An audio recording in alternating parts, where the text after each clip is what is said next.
abrir sua Bíblia comigo em Atos 10, por favor.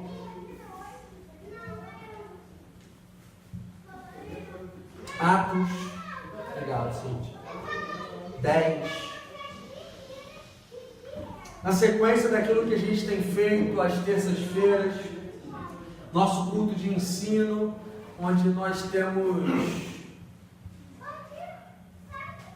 feito uma série de leitura da Escritura, entendemos a necessidade disso no nosso tempo, de mergulharmos na palavra, de aprendermos conforme a palavra nos ensina. Esse é o nosso propósito, esse é o nosso coração, essa é a nossa inclinação nessa noite. Eu creio que o Senhor quer falar conosco, eu quero ler o capítulo 10 de Atos. Eu falei com o John ainda na semana passada, que a gente quer acelerar um pouco a leitura de Atos, mas hoje, ontem, quando eu estava relendo Atos 10, realmente eu não vi outra forma de fazer o que eu quero fazer nessa noite, ou o que eu preciso fazer sem ler o capítulo inteiro. Não vi outra forma. É um capítulo que eu acho fantástico que está acontecendo em Atos 10. Particularmente, eu acho que já trouxe confusão na mente de um bocado de gente a leitura de Atos 10, né? E eu não estou aqui para tirar curiosidade de ninguém, né? Mas eu quero compartilhar aquilo que o Espírito ministrou ao meu coração enquanto eu lia. Eu quero que a gente leia junto, para aprender junto. É o nosso propósito de terça-feira, né? É a gente aprender junto. Então a gente vai fazer uma leitura de Atos 10, do versículo 1 até o final. Beleza? Então acompanha comigo. Se tiver outra versão, se você quiser ler algo que você acha interessante na sua versão, você pode ler, não tem problema. Você fala, Hugo, achei legal isso aqui nessa versão, não tem problema, a gente está aqui para somar. Vamos lá, vamos ler a Bíblia. Atos 10, versículo 1. E havia em Cesareia um homem por nome Cornélio, centurião da corte chamada italiana, piedoso e temente a Deus, com toda a sua casa, o qual fazia muitas esmolas ao povo, e de contínuo orava a Deus. Este, quase à hora 9 do dia, viu claramente numa visão um anjo de Deus, que se dirigia para ele e dizia, Cornélio. Este, fixando os olhos nele, muito atemorizado, disse, que é, Senhor? E o anjo lhe disse, as tuas orações e as tuas esmolas têm subido para a memória diante de Deus. Agora, pois, envia homens a Jope e manda chamar a Simão, que tem por sobrenome Pedro. Este está com um certo Simão curtidor, que tem a sua casa junto do mar. Ele te dirá o que deves fazer. E retirando-se o anjo que lhe falava, chamou 2 dos seus criados e a um piedoso soldado dos que estavam ao seu serviço. E havendo-lhes contado tudo, os enviou a Jope. E no dia seguinte, indo eles seu caminho e estando já perto da cidade, subiu Pedro ao terraço para orar, quase à hora 6. E tendo fome, quis comer. E, enquanto lhe preparavam, sobreveio-lhe um arrebatamento de sentidos. Talvez na sua versão esteja um êxtase, né? E viu o céu aberto e que descia um vaso como se fosse um grande lençol. Estranho isso, né? Um grande lençol, atado pelas 4 pontas, vindo para a terra, no qual havia de todos os animais, quadrúpedes, répteis da terra e aves do céu. E foi-lhe dirigida uma voz, levanta-te, Pedro, mata e come. Mas Pedro disse, de modo nenhum, Senhor, porque nunca comi coisa alguma imunda. E segunda vez lhe disse a voz, não faças tu comum ao que Deus purificou, ou imundo que Deus purificou. E aconteceu que isto por 3 vezes, e o vaso tornou a recolher-se do céu. Versículo 17. Estando Pedro duvidando entre si acerca do que seria aquela visão que tinha visto, eis que os varões que foram enviados por Cornélio pararam à porta, perguntando pela casa de Simão. E chamando, perguntaram se Simão, que tinha por sobrenome Pedro, morava ali. E pensando Pedro naquela visão, disse-lhe o Espírito: eis que 3 varões te buscam. Levanta-te, pois, e desce, e vai com eles, não duvidando, porque eu os enviei.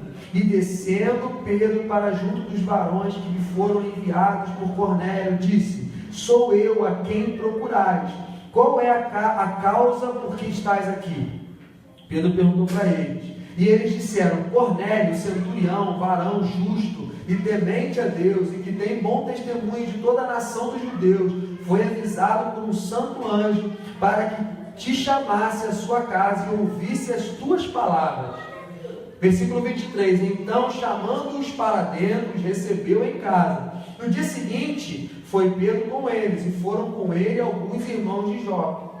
E no dia imediato chegaram a Cesareia, e Cornélio os estava esperando, tendo já convidado os seus parentes e amigos mais íntimos. E aconteceu que, entrando Pedro, saiu Cornélio a recebê-lo, e prostrando-se a seus pés o adorou. Mas Pedro levantou, dizendo: levanta-te, que eu também sou homem. E falando com ele, entrou e achou muitos que ali se haviam ajuntado.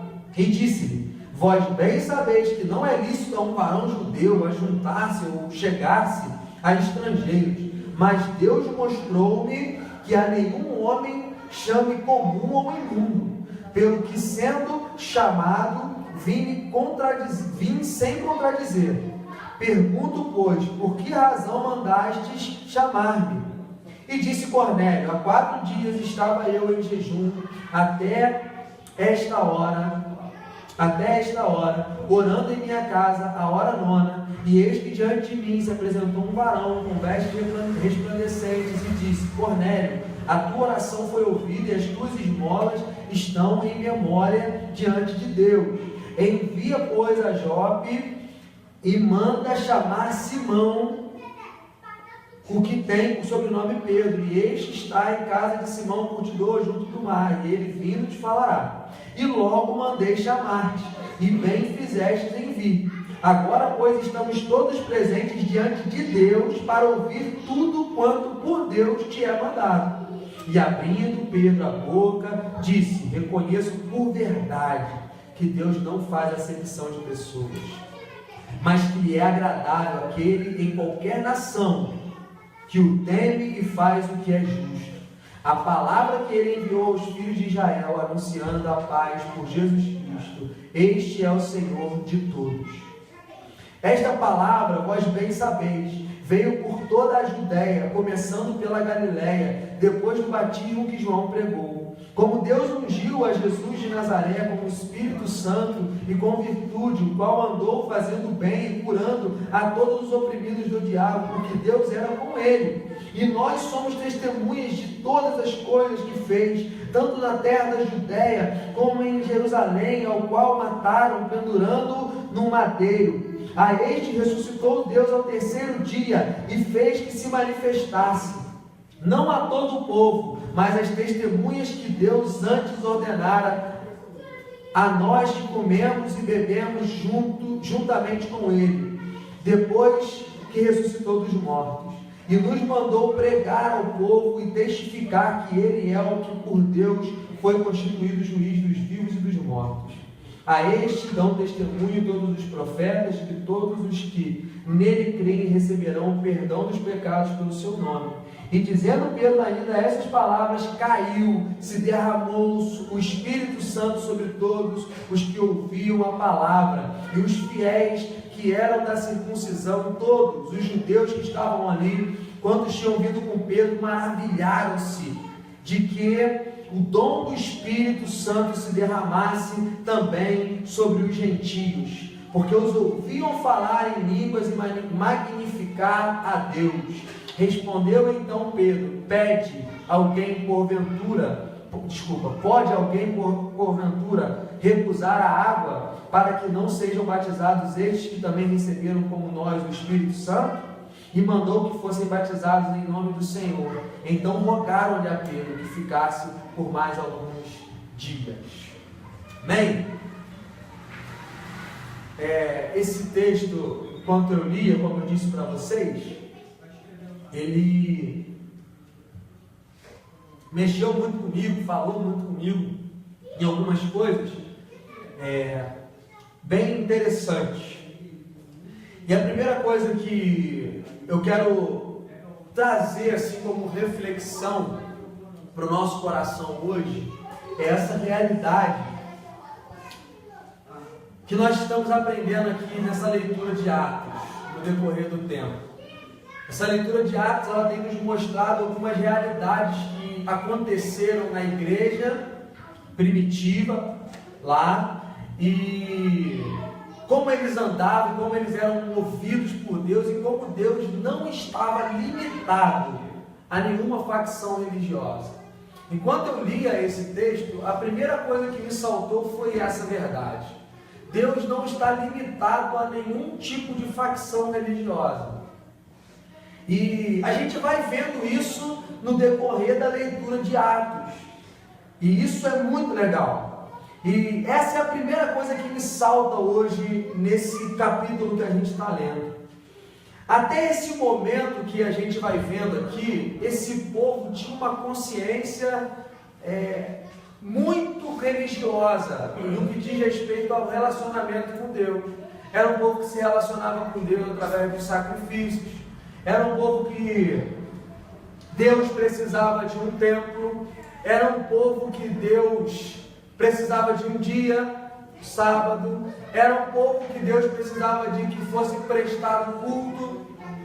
E a gente vai vendo de verdade uma mudança nesse contexto a partir de Jesus.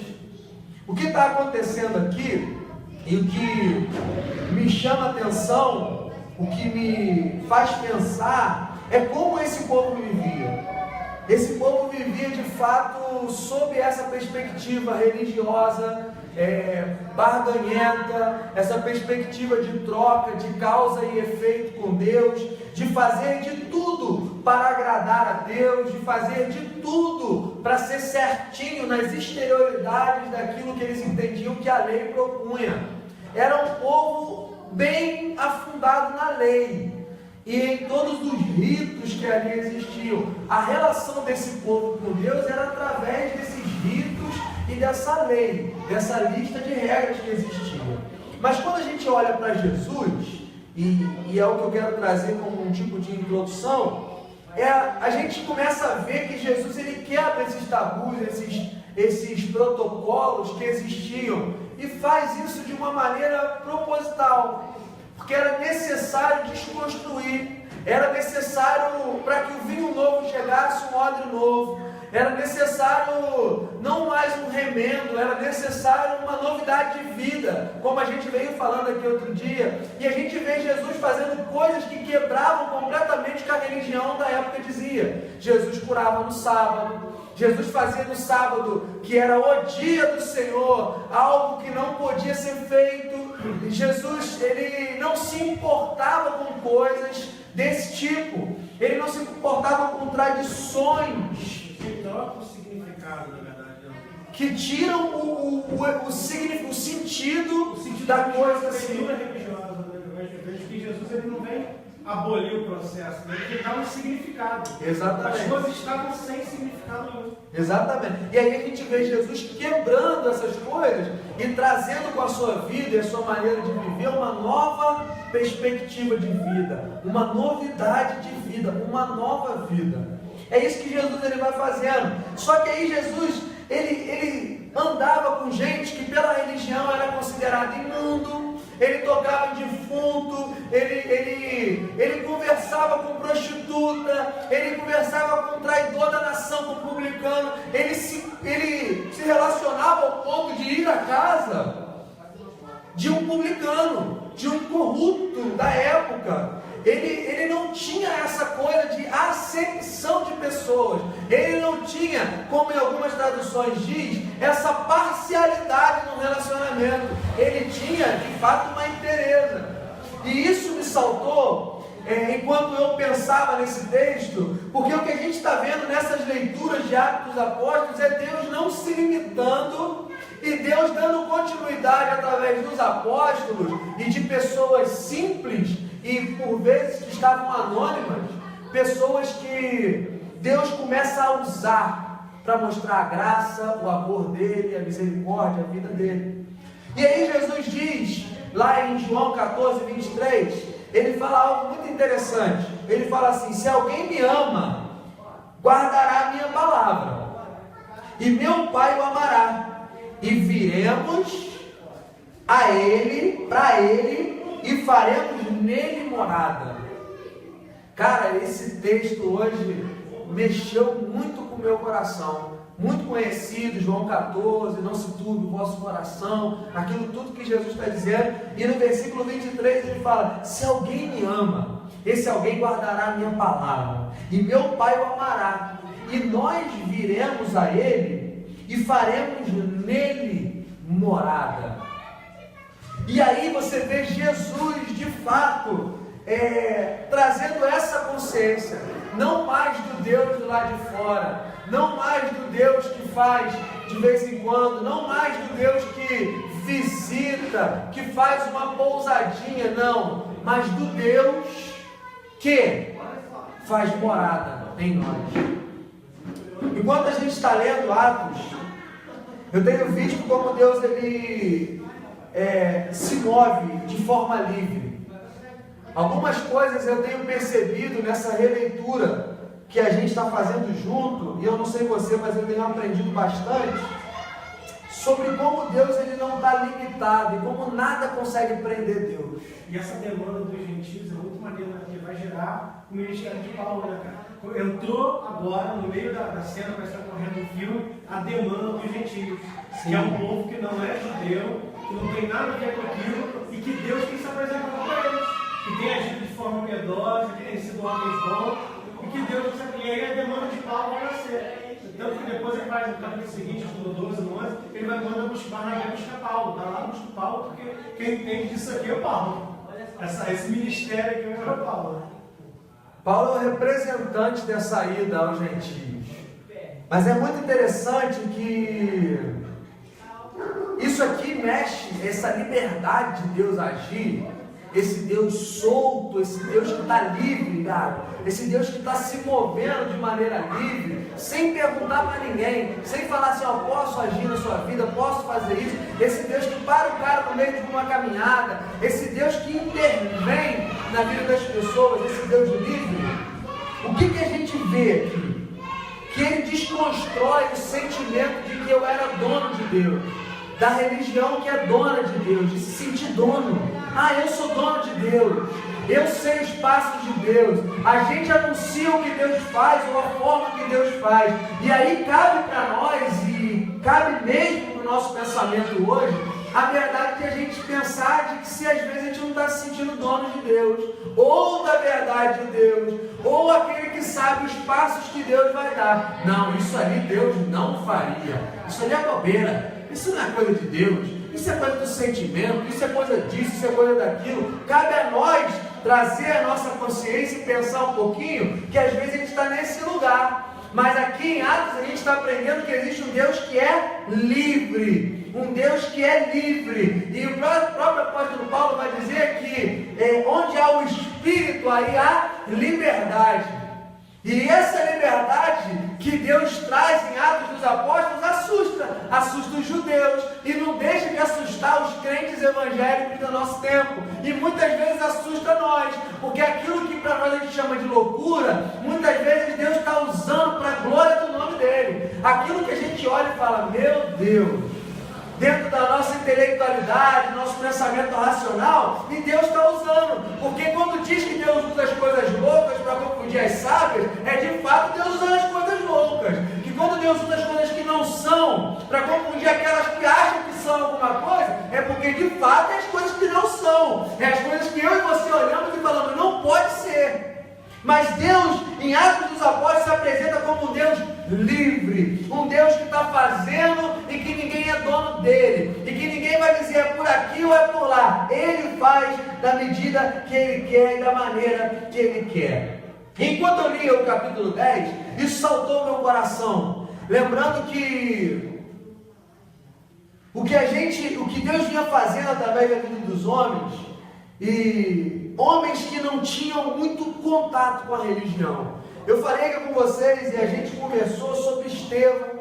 A gente falou sobre pessoas que foram levantadas na igreja como diáconos para cuidar da assistência social, da parte social que já era uma necessidade e que nunca deixou de ser uma necessidade. Deus levantando pessoas anônimas para fazer, para estender as mãos, para cuidar.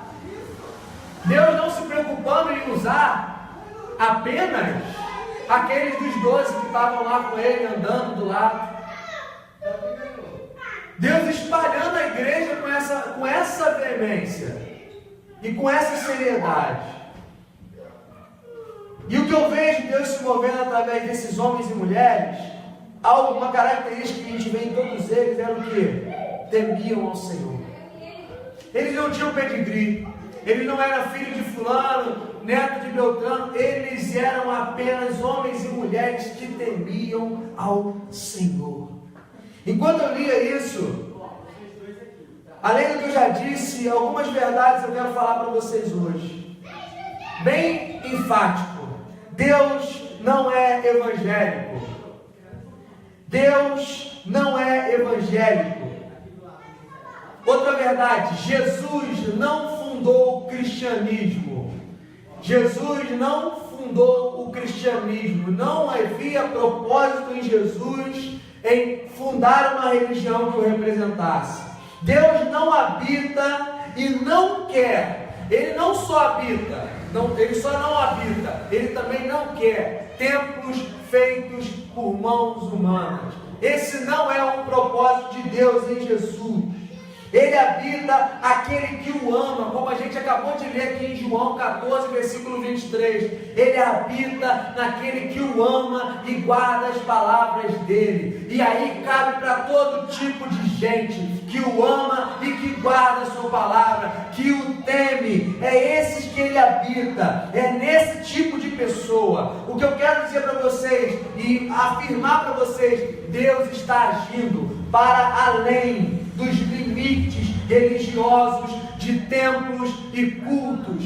Deus está agindo para além. Deus está agindo além desses limites nossos. E o que a gente faz é limitar isso muitas vezes. O que a gente faz é achar que tudo é concernente a esse momento de culto, a esse lugar chamado templo que nós voltamos a criar. É isso que muitas vezes atrapalha aquilo que Deus quer realizar em nós, através de nós, de uma maneira livre, na vida de pessoas que sofrem, que temem e que estão clamando, gritando, gemendo: eu quero Deus, eu preciso de Deus na minha vida. E aí você chega com culto, você chega com religião, você chega com um templo, e o Deus que agia livre na igreja de Atos não é permitido agir em nosso meio.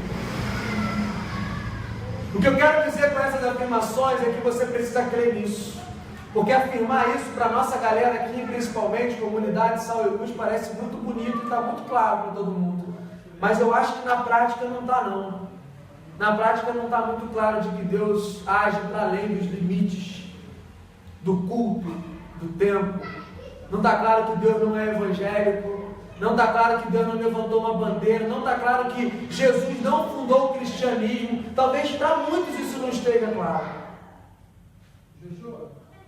Até a igreja, essa igreja que nós estamos vendo aqui, ela ficou pelo menos uns 300 e poucos anos se reunindo sem esse formato que a gente tem aqui.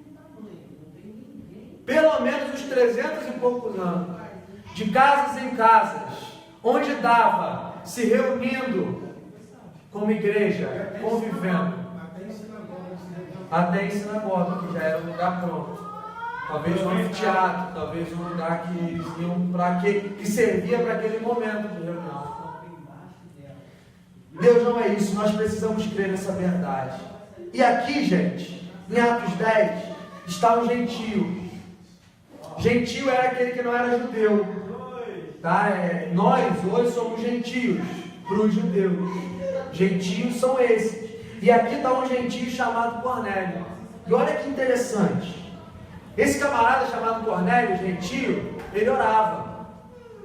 Ele dava esmolas, ele ajudava os necessitados. Está dizendo aqui a palavra que a gente leu. Só que ele não sabia nada de Jesus. Ele não sabia nada do Espírito Santo. Talvez, João, na nossa concepção teológica, ele era o cara que não tinha nascido de novo, que não tinha passado pela regeneração, que não tinha tinha acontecido esse evento na vida dele. Ele era um cara que não tinha consciência teológica, o pensamento de Cristo, não tinha tido contato nenhum. E era do time contrário, era do time dos centuriões. E era de Roma, exatamente, era um centurião. Era um cara que dominava, que era líder, chefe de 100 soldados. Capitão do bode. Ele era o capitão ali. E esse cara diz aqui em Atos 10, no versículo 1, que ele orava, era piedoso, era generoso, via a necessidade e ajudava, não media esforços. Esse cara. E Deus vendo esse carinha, Deus chega para ele através de um anjo e fala para ele numa visão. E aponta para ele e fala assim: olha, vá a tal lugar, Jope, né?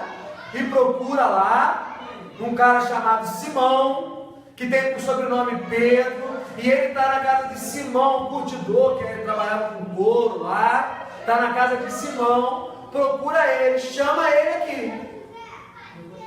Só que Pedro do lado de lá era um judeu fanático.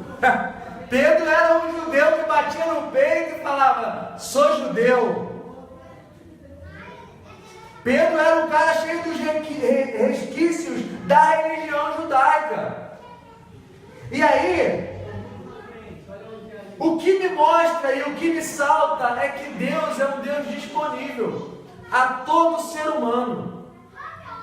Deus não está disponível àqueles que professam a fé, o credo, a confissão de fé da Igreja Evangélica Brasileira ou da Igreja Reformada. Não! Deus é um Deus disponível a todo homem que o busca com um coração verdadeiro e sincero. Deus está disponível, é isso que a gente está vendo aqui através da vida de Cornélio. Cornélio era um cara que não tinha a experiência religiosa, porém ele, como gentio, centurião e ainda de Roma, ele era um cara que tinha, pasmem, ele tinha, como é que fala? Afeição, não. A admiração dos judeus. Pensa comigo, gente, um capitão de Roma que era bem visto pelos judeus. Era um cara bom ou não era, gente?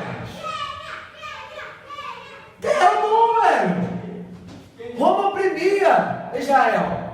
E aí o capitão de Roma era visto, não estou dizendo nenhuma heresia, está escrito aqui no texto. Ele era visto com bons olhos pelos judeus. É isso que a gente precisa entender. Deus está disponível a todos que o buscam. A todos, gente. Deus quer se revelar e tem prazer nisso. O que a gente vem vendo aqui é o seguinte, um resuminho. No capítulo 7 de Atos, Deus está solto, Deus está livre, se movendo, fazendo e acontecendo de acordo com a sua vontade. No capítulo 8, ele é aquele que abençoa através da graça, manifestando a graça de Deus, o favor imerecido de Deus. Chega no capítulo 9, que nós lemos na semana passada junto com o John, Deus pega um camarada chamado Saulo de Tarso. Deus encontra esse cara no caminho de Damasco. O resplendor em volta dele, ele fica cego e Deus começa um processo de transformação na vida daquele camarada. Um cara de cavalo, um cara que era bravo. E Deus pega ele e fala: eu vou nele. E o John falou muito interessante na semana passada de como, gente, Deus deve ter visto as características de Paulo. E uma delas é: esse cara não para por nada. Esse cara está fazendo, esse cara é de disposição. Esse cara falou, vamos fazer, vamos fazer. Ele não é um carinha que fica, não sei. Andou pra caramba, para prender os outros, para entrar dentro de casa, para fazer o... E Deus falou, posso usar todo esse potencial para o meu evangelho. E tem um povo que eu preciso alcançar, que eu estou vendo que os judeus está difícil. Eu já taquei a perseguição, mas está difícil mesmo assim. Eu preciso levantar alguém fora desse arraial para que tenha coragem de ir aos gentios. Porque, gente, deixa eu falar para vocês uma coisa. Os judeus, eles tinham aversão aos gentios. Quem não era judeu não era povo de Deus.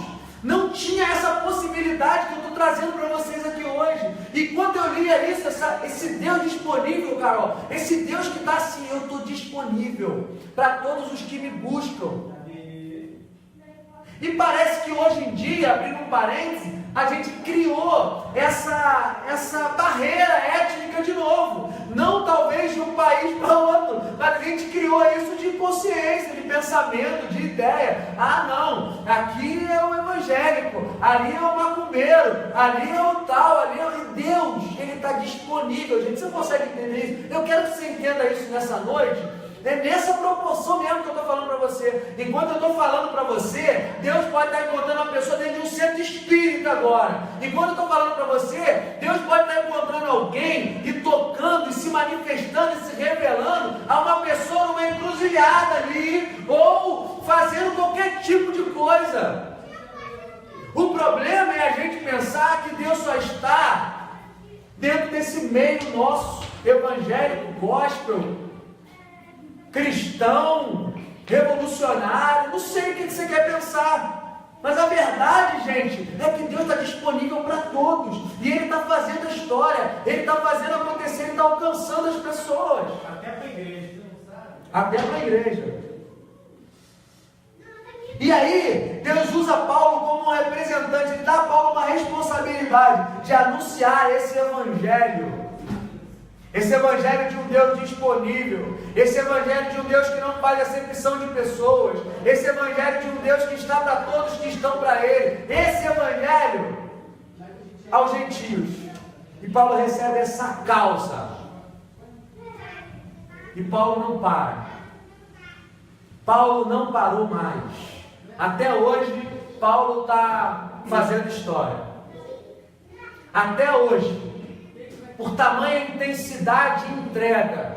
E aí às vezes as pessoas me perguntam e falam, mas tem que ir devagar. Eu não sei, sinceramente falando para vocês, eu não sei. Quando eu me debato com Deus, quando eu paro diante de Deus, eu olho para Deus, eu falo, não dá para você parar com Deus e você ter tanta calma diante da vida e da existência.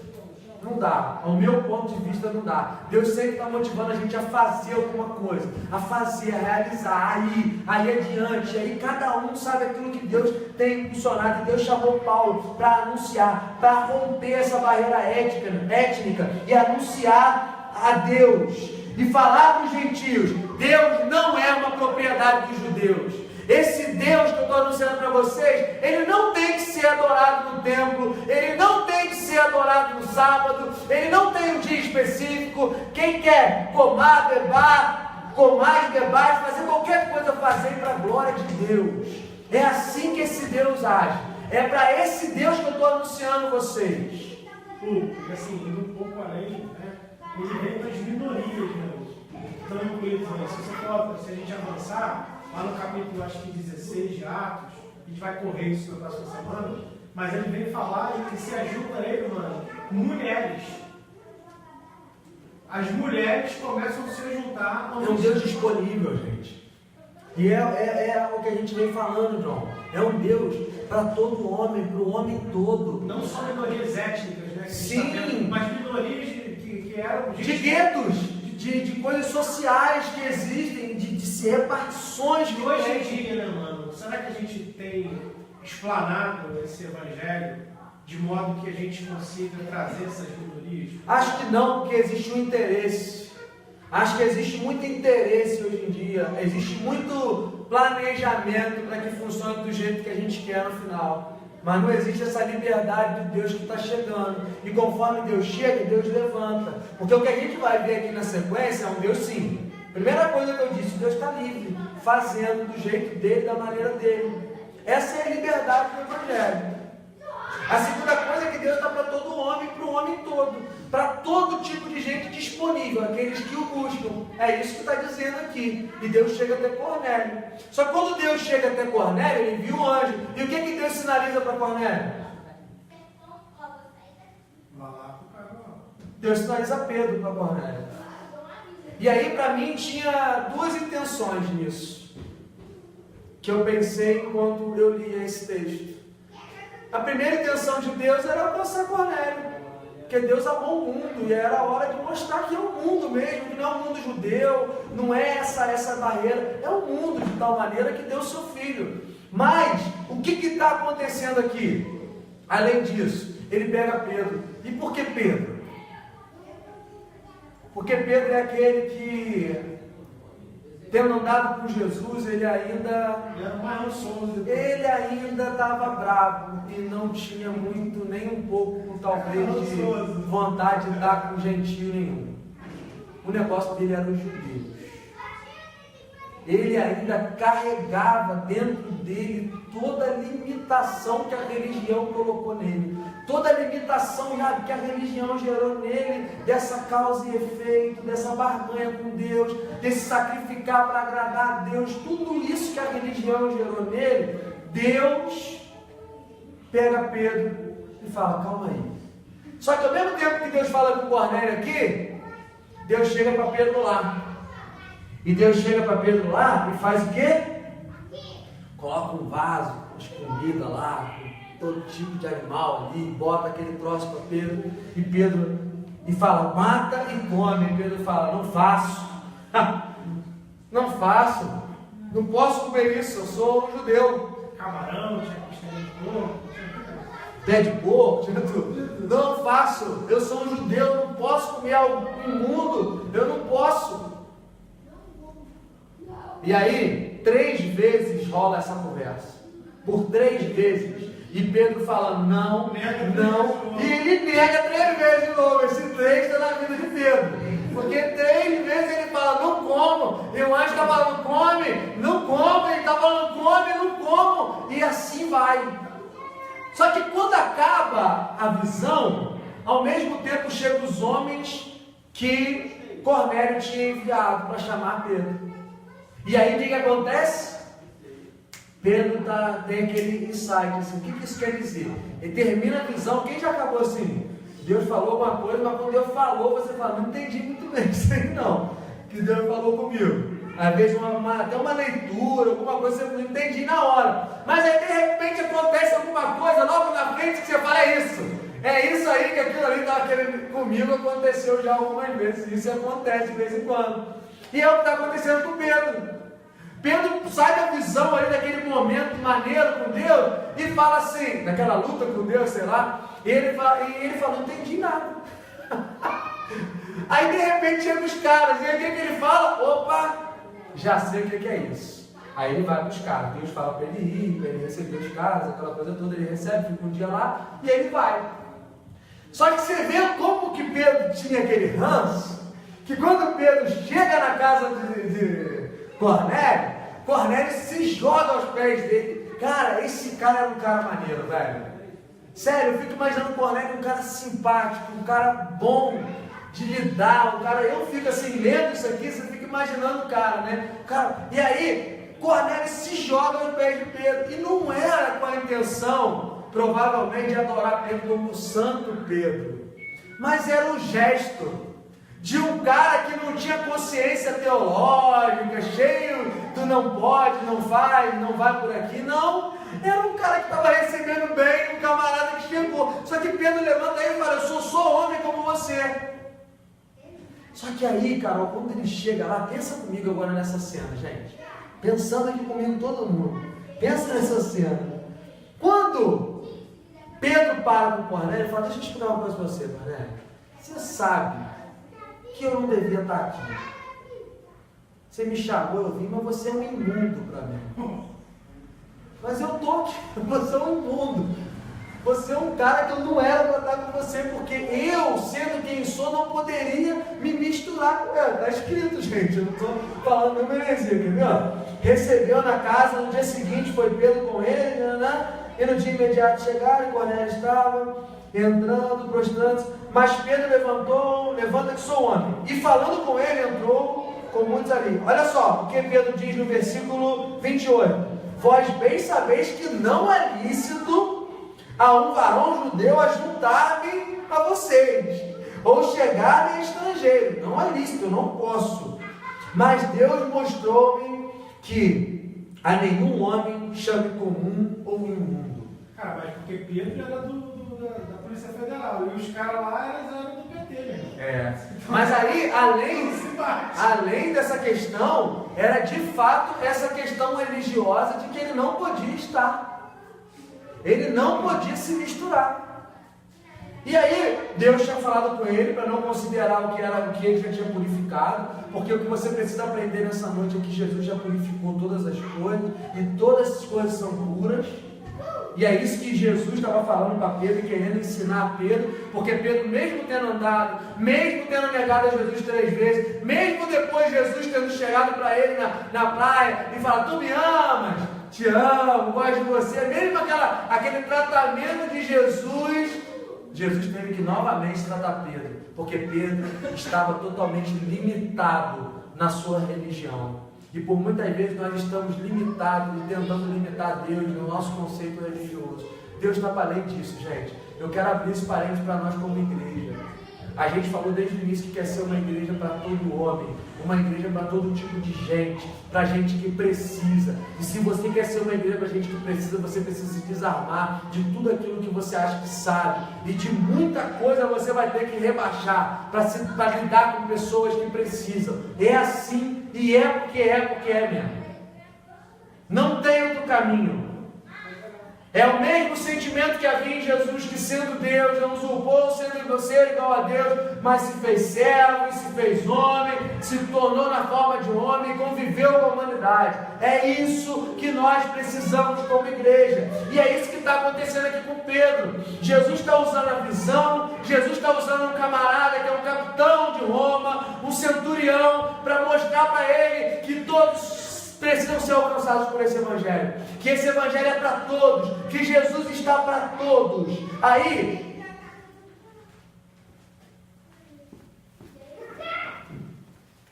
o que Deus está convidando a Pedro nesse lugar, nesse momento, e a nós, é romper com esses limites estreitos da nossa religião. E quando ele se depara com Cornélio, o que ele diz no versículo 34 e 35 é muito lindo. Ele fala assim: reconheço que Deus não trata pessoas com parcialidade. Agora eu entendi, meio tardio, meio devagar, meio devagar, mas ele chega ali e fala: agora eu reconheço que Deus não trata. Talvez na sua versão, como na minha, está dizendo assim: agora eu reconheço que Deus não faz acepção de pessoas. Você está falando agora, porque até aquele momento, na cabeça do Pedro que andou com Jesus, que viu Jesus tocar em todo tipo de imundície para os judeus, na cabeça daquele Pedro, Deus ainda tinha vindo para os judeus. E Jesus ia voltar e ia dominar sobre Roma, mesmo tudo tendo acontecido, ele ainda tinha aquela coisa. Mas aí ele deve falar algo lindo, que eu e você precisamos aprender. Será, gente? Será que a gente acredita nisso? Que Deus não trata as pessoas com parcialidade? Que Deus não faz acepção de pessoas? Será que a gente acredita nisso, gente? Será que o nosso coração é esse quando a gente lida com as pessoas do nosso dia a dia? Como que é a nossa relação? Como que é esse convívio nosso? Porque Deus não faz. Deus não trata pessoas com parcialidade. Outra coisa que me chama a atenção é que Deus, Ele chama Cornélio, chega para Cornélio mas ele aponta para Pedro. E isso eu acho lindo. Acho lindo demais. Pedro entendendo essa verdade, ele começa a pregar. Ele começa a pregar a Jesus ressurreto. Ele começa a anunciar o Cristo. Ele começa a proclamar a palavra do Evangelho. Ele começa a dizer esse Evangelho da paz, que está dito aí no versículo 36. Ele começa a dizer assim, olha, o Evangelho da paz. Que paz é essa? A paz que a gente falou domingo aqui. A paz de que Deus, o Criador, está de bem com a alma humana. Por meio de Jesus, todas as coisas estão se tornando puras. Agora, Deus olha para nós através de Jesus. E quando Ele olha para nós, Ele vê o sangue de Jesus nos cobrindo. E aí não tem essa guerra do homem com Deus. Está restabelecido o relacionamento, a relação. E é isso que Pedro começa a anunciar e a dizer. Para mim, a ênfase de tudo que a gente está lendo até o capítulo 10, e que a gente vai ver em Atos, que foi escrito por Lucas, e que Lucas faz questão de anunciar ali, para mim a ênfase é Cristo em nós. É esse Jesus que agora não mais está nessas exterioridades, não mais escolheu uma religião para representá-lo, agora Cristo está em nós. Gente, de verdade, hoje eu orava pela manhã e falava com o Senhor, Deus, isso é demais. Deus habita em nós, Cristo habita em nós, agora de dentro para fora, e isso é poderoso, gente, isso é maravilhoso. Cristo não está mais aqui, olha, não é, é aqui dentro, é conosco mesmo. Você crê nisso de verdade? Porque Ele não está mais lá de fora, Ele está dentro de nós. E aí, quando Pedro começa a anunciar esse Cristo dentro de nós, esse Cristo em nós, parece que o Espírito Santo fala assim, está longo demais o seu discurso, Pedro. Está muito grande o que você está falando. Olha para quem você está falando, esses caras já entenderam muita coisa. E o Espírito se derrama sobre eles. O Espírito se derrama sobre aqueles caras que estavam ali, gentios. E os judeus olham para eles e falam, meu Deus, como pode? O Espírito Santo vem de fato como um selo de que Deus está para todos os homens, disponível a todos os homens, que não há mais nenhuma barreira, que não há mais essa barreira de divisão, e não há mais essa barreira. Nós precisamos entender, nós somos uma igreja sim, nós somos uma comunidade de fé sim, nós professamos essa fé evangélica sim, que é do Evangelho, mas Deus está para além disso. E nós não devemos limitar o que Deus quer fazer. Não como se nós pudéssemos limitar a Deus, porque a gente não limita a Deus. Mas a gente limita aquilo que a gente crê. E a gente se torna como o fariseu daquela época que Jesus diz. Que fica na porta, atrapalhando os que querem entrar, mas também não entram e não saem, não tomam uma decisão. A gente precisa ser aqueles que estão para dentro do reino de Deus. E que entende que no reino de Deus cabe exatamente o que está acontecendo aqui. Esse Deus que é para todo mundo. Esse Deus que está disponível para todos. Esse Espírito Santo que se derrama sobre gentios e que sela o coração desses filhinhos. E fala, eu vim para vocês. Por muito tempo vocês ouviram que não era para vocês. Que eu era propriedade dos judeus. Que eu só me manifestava aos judeus. Mas eu estou vindo para vocês aqui. E é isso que está acontecendo. E eles começam a falar em línguas. E os caras se maravilhavam por isso. Porque estavam ouvindo eles falarem das maravilhas de Deus.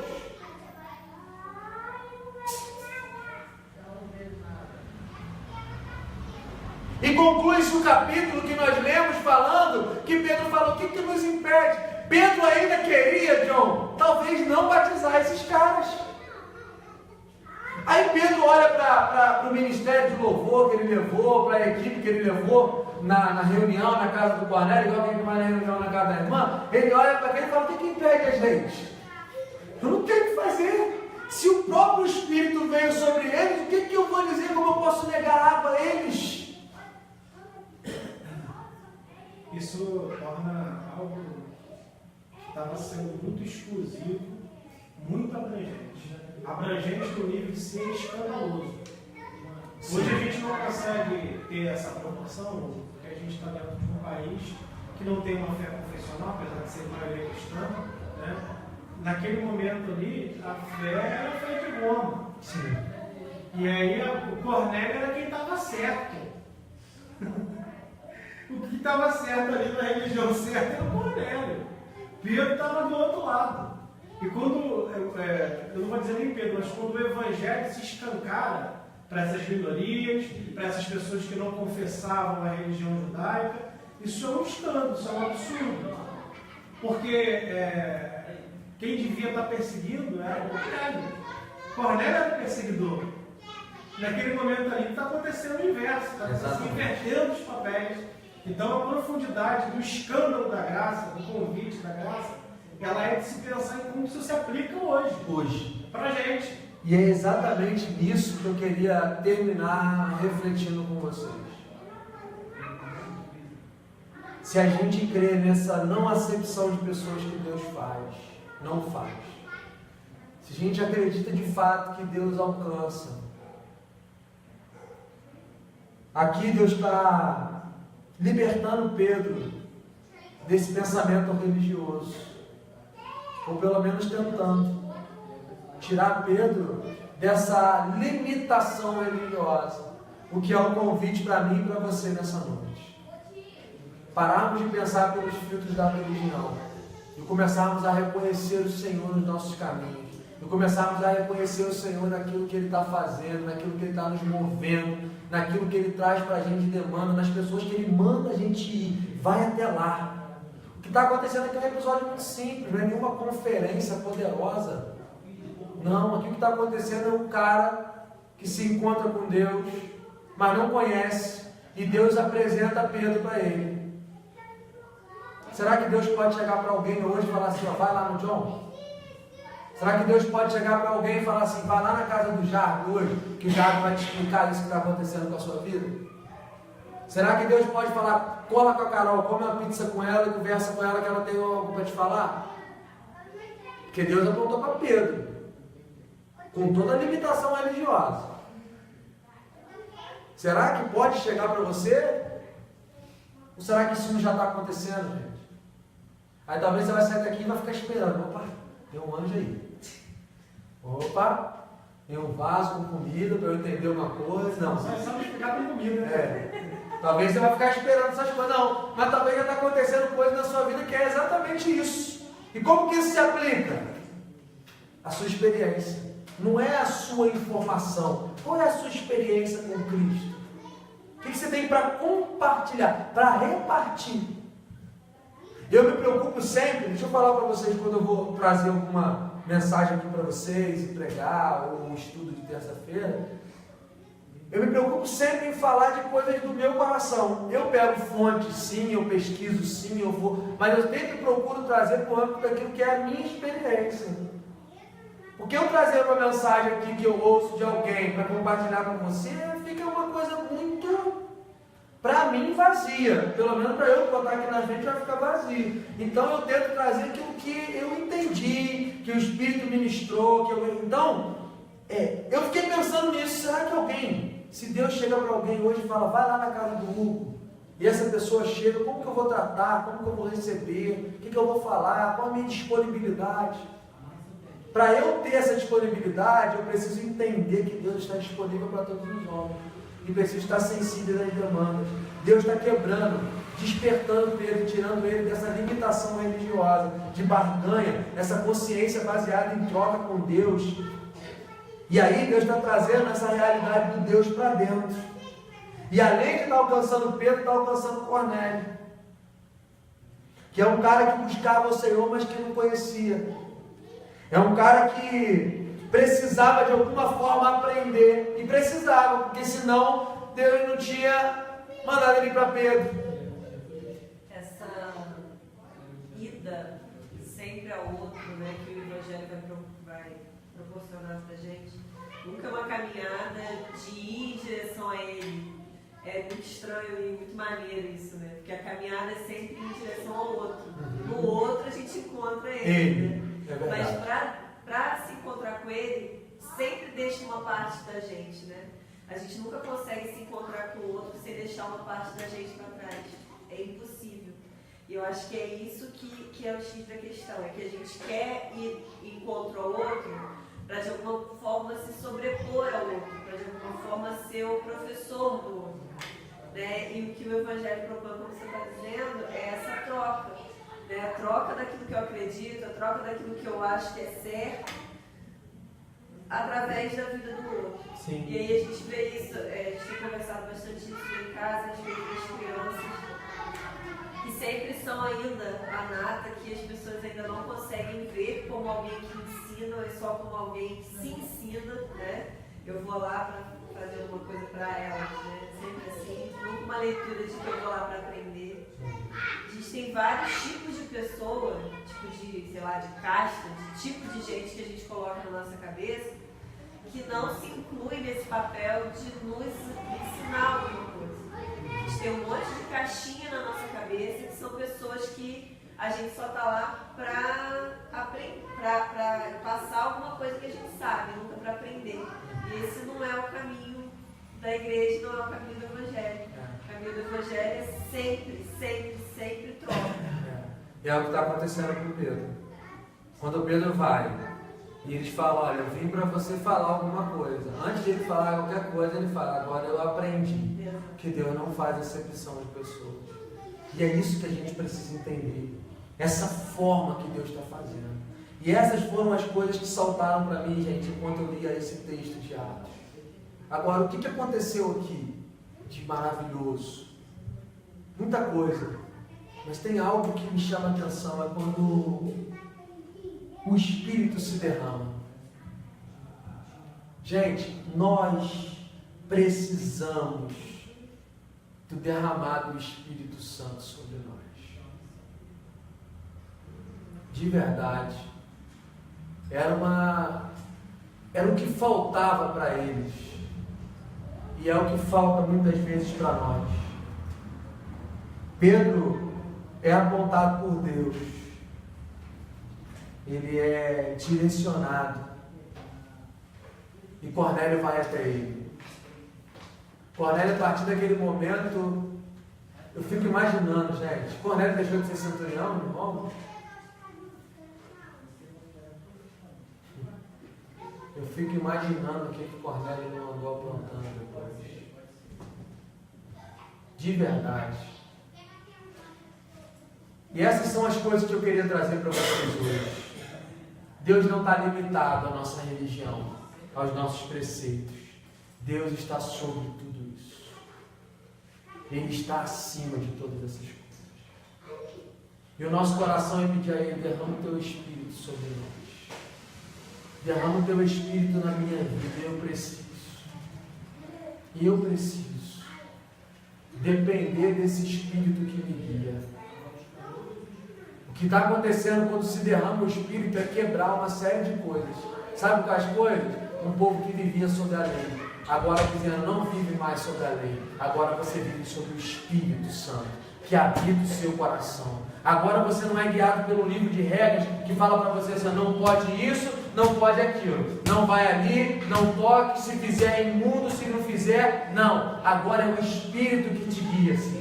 Agora é o Espírito que fala, não vai por aqui. Agora é o Espírito que te comove, ele fala, não faz isso, ou faz aquilo. Agora o Espírito vai te ministrando, uma consciência vai nascendo em você. Agora não é mais de fora para dentro, como era na época da lei. Agora é de dentro para fora, a transformação, porque Ele fez morada em nós. E nessa noite eu quero que isso fique claro a você. Deus, Ele transcendeu os limites da religião. Através de Jesus, Ele quebrou a banca. Ele falou, acabou. Não há mais templo, não há mais dogmas, não há mais nada disso. Agora eu sou o caminho, eu sou a verdade e eu sou a vida. Agora não há mais exterioridade, não há mais aparência, não há mais essa inclinação. Agora há o quê? uma vida, um caminho que vive em espírito e em verdade.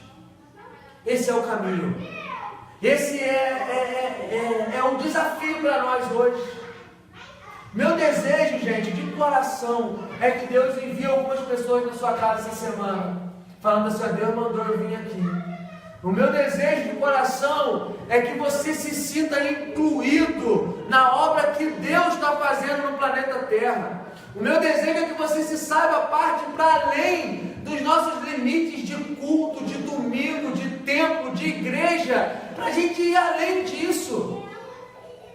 Para você ir para o seu trabalho falando: Jesus habita em mim, o Espírito me habita, agora eu posso levar essa transformação, eu posso perdoar vidas, eu posso falar desse Evangelho, eu posso proclamar isso, eu posso mostrar isso, eu posso abraçar, eu posso ser Jesus para o outro, nessa radicalidade, porque Ele se revelou a nós, e a igreja está aqui para isso. Meu desejo é que o Espírito se derrame sobre nós, de verdade. E que a gente viva essa vida de dentro para fora. E vivendo essa vida de dentro para fora, a gente entenda que Deus não faz acepção de pessoas. Que Deus está livre, que Deus está fazendo. E que nós podemos ser um canalizador daquilo que Deus está fazendo. A gente pode ser um instrumento, uma ferramenta na mão de Deus. E olha, gente, essa é a minha alegria e satisfação. Eu falava isso com o Conrado outro dia, ele me falou assim: eu estava orando e li uma parada, Deus falou um negócio tão legal, eu falei, compartilhei aqui no dia do louvor, e foi muito bom, e eu inclusive falei isso com ele. Eu falei para ele: essa é a minha alegria, é quando algo que Deus fala comigo serve para o outro, e quando eu percebo que faz sentido no outro, não só para mim. Não é um segredinho que eu descobri da Bíblia, não é uma paradinha que eu sei falar, não, é uma verdade que mudou o meu viver. E eu quero compartilhar isso com o maior número de pessoas. Eu quero ir nas casas dos Cornélios que estão por aí, clamando por Pedro, falando: vem aqui, me explica melhor, para que eu continue o caminho, para que eu consiga fazer isso com outros. Eu quero ser esse camarada. Eu não sei você, mas eu acredito que esse é o nosso desafio como igreja. Esse é o nosso desafio. A gente foi convidado, eu lembrei muito do que aconteceu na semana passada. A gente foi fazer uma visita na casa de uma irmã que está passando um monte de dificuldades externas que trazem dificuldades internas, como eu disse no domingo, e ela fez questão de chamar as vizinhas para estar lá. E aquilo mexeu comigo. Porque tem gente sedenta, tem gente querendo ouvir o Evangelho, tem gente querendo que ore por ele, tem gente querendo que você leve esse Deus que habita em você. E aí é levar mesmo, é falar: Deus está aqui, ó, deixa eu orar por você, deixa eu abraçar você, vem andar comigo, vou mandar ajuda, me dá seu telefone, vou te ligar amanhã, vou na sua casa amanhã de novo. E aí chega alguém e fala: não, essa é a função do pastor. Não, isso é a função do discípulo de Jesus. Isso é a função do discípulo de Jesus. Simples assim. Aí a gente está lá na visita, a menina vai e fala assim: eu queria que você fizesse um culto na minha casa. Por quê? Eu quero que vocês levem isso aí para dentro da minha casa, eu quero que vocês orem na minha casa, eu quero que vocês vão lá. Aí eu até falei aqui no domingo, já é uma nova abordagem. Se você quiser que a gente faça um culto na sua casa, a gente faz um culto na sua casa. Culto delivery. A gente vai. Esse é o objetivo. Sem motoboy, sem comprar taxa de entrega. Exatamente. Amém. Vamos orar. Por favor.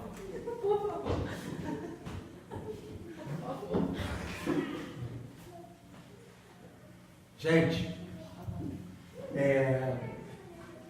espero que tenha ficado claro. Alguém quer perguntar alguma coisa? Quer falar que eu errei em alguma coisa? Onde é que foi salvo? Hã? Onde é que foi salvo? Você está perguntando mesmo? Cornélio foi salvo. Eu ouvi essa pergunta, cara. É, Mas então, com a raiva foi salvo? depois de tudo, né? Amém, gente. Vamos orar agradecendo ao Senhor nessa noite. Que o Espírito se derrame em nosso coração. Queria que você pedisse isso a Deus em oração. De verdade. Ah, Hugo, mas o Espírito já veio, já se derramou, amém. Mas em alguns momentos você vai ver em Atos daqui para frente que o Espírito então reveio sobre eles. Aí depois você me explica esse reveio sobre eles. Porque reveio, encheu-os novamente e foram cheios de Espírito.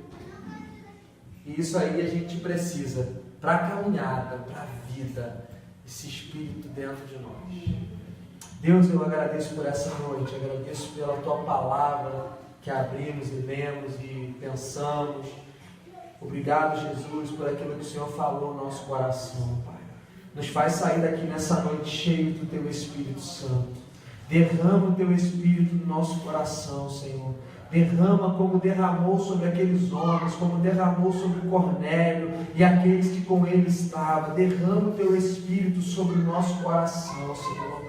Nós precisamos desse selo em nós, nós precisamos dessa vida em nós, nós precisamos desse caminho de dentro para fora. Deus, nós queremos nessa noite dizer que queremos abrir mão, Pai. Queremos abrir mão dessa vida religiosa. Queremos abrir mão desses filtros religiosos, Senhor, que nos afastam das pessoas, que nos impedem de ver o mover do Senhor e aquilo que o Senhor está fazendo, que nos impedem realmente de reconhecer o Senhor. Deus, nós queremos abrir mão, Pai, disso, Pai, de toda essa casca, Deus, que às vezes nós criamos, com até mesmo o medo de errarmos, Senhor, mas nós queremos nos abrir ao Teu Espírito, Pai, e queremos de fato ser guiados por Ti. Queremos nessa noite não apenas entender com a mente, mas que caia no nosso coração a verdade de que o Senhor não faz acepção de pessoas, de que o Senhor está para todos aqueles que Te buscam com um coração sincero, assim como o Senhor estava para Cornélio, Senhor. Nós queremos estar com esse coração realmente que reconhece que o Senhor está fazendo e que discerne, Deus, os moveres do Senhor na vida do outro, Pai, e que nós possamos, Deus,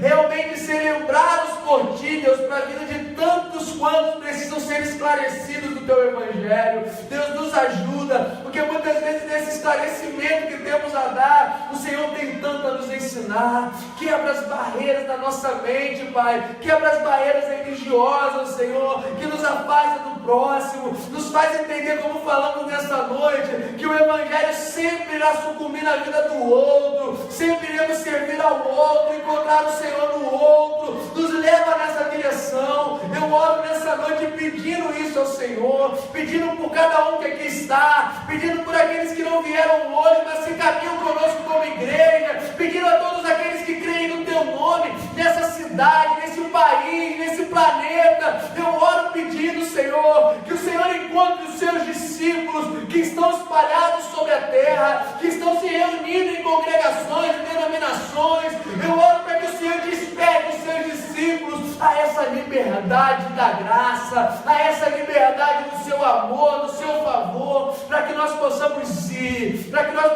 a casas, Deus, de Cornélios que estão espalhados por aí, Pai, esperando que alguém chegue para eles e fale: por aqui, vamos por aqui, e que nós possamos ser esses, Senhor. Nos ajuda, Deus, nos ajuda a não limitar o Teu mover, o Teu querer, Pai, nos ajuda a nos abrir a Tua vontade, porque a Tua vontade é boa, a Tua vontade é perfeita, é agradável. Nos ajuda como igreja, Senhor. Nós precisamos aprender como igreja, Senhor. Nos ajuda, Pai. Nós estamos aqui reunindo, Deus, toda terça, todo domingo, Pai, mas nós queremos estar para além disso, Senhor. Nós queremos estar nos doando para além disso, Deus, porque há tanta gente precisando, há tanta coisa, Deus, que nós podemos realizar, Deus.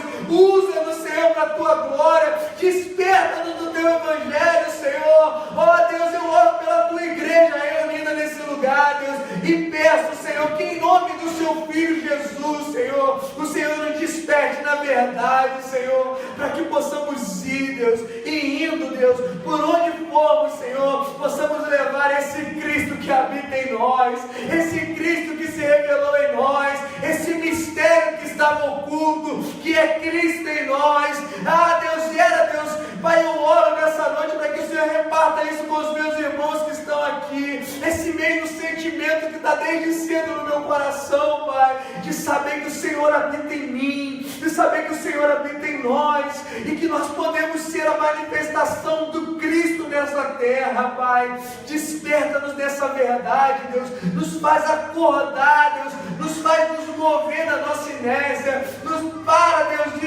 nos ajuda a parar, Deus, de brincar de igreja, de brincar de fazer alguma coisa, Pai. Nos gera verdade, de dentro para fora, começa dentro de nós, começa a romper essas barreiras dentro de nós, Pai, e nos leva, Pai, a fazer tudo aquilo que o Senhor nos proporcionar a fazer, Pai. As demandas que vão aparecendo, Deus, como vão aparecendo na igreja em Atos, essas demandas que vão surgindo, nos ajuda a discernir, Pai, por onde devemos seguir, o caminho que devemos tomar. Eu oro nessa noite, Pai, te agradecendo pela Tua palavra, te agradecendo pela Tua presença nesse lugar, Pai. Fica conosco, Jesus, ministra, continue nessa noite ministrando o nosso coração, fala com cada um aqui, Pai. Eu oro para que os meus irmãos e irmãs aqui tenham mais experiências de te ouvir, Deus, de discernir o que o Senhor quer, Pai, de enxergar o que o Senhor tem para eles, Pai. Eu oro nessa noite por isso, Pai, e te agradeço, Jesus, te agradeço por aquilo que o Senhor tem feito conosco como igreja, Pai. Muito obrigado, Jesus. Eu oro assim, em nome de Jesus, Pai. Amém.